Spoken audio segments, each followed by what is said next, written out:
একটি কাজ আমাদের সকলের মুসল্লির কি জানা আছে কিনা জানি না, সকল মুসলমানের এই ভিডিও যারা দেখতেছেন তাদের কি জানা আছে কিনা তাও জানি না। সেটা হলো ইবাদত বন্দেগী দান খয়রাত সব কিছু বরবাদ হয়ে যাবে, কোনো কাজে আসবে না।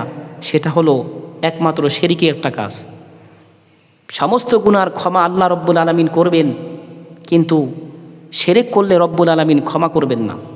এখন আমাদের প্রশ্ন, আল্লাহর কাছে শিরকি গুনাহ কেন এত অপছন্দ? আবার কেন বলেছেন ইন্না শিরকা লাযুলমুন আযীম, নিশ্চয়ই শিরক আল্লাহর সাথে বিরাট অন্যায়? কেন?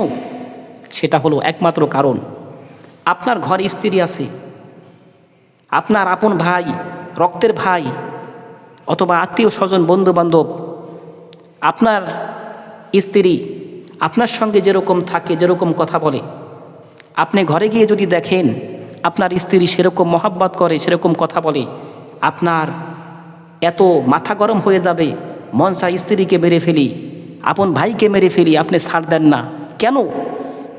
এই স্ত্রীর প্রতি আপনার কি হক আছে?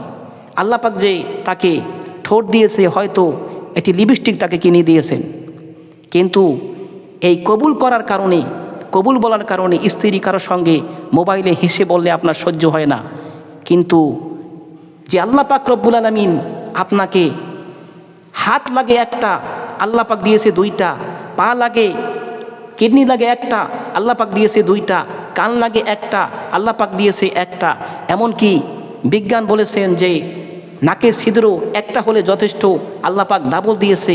এত পার্টস আল্লাহ পাক ডাবল ডাবল দেওয়ার কারণেও যখন এই বান্দা যখন আল্লাহকে বাদ দিয়ে যখন মাজারে সেজদা করে, কোনো পীরের কদমে সেজদা করে, আল্লাহকে বাদ দিয়ে কোনো গৈরুল্লাহকে সেজদা করে, আল্লাহ পাক রব্বুল আলামিন এই বান্দার ব্যর্থতা এবং বান্দার এই শিরকি কাজ আল্লাহ পাক সহ্য করে না।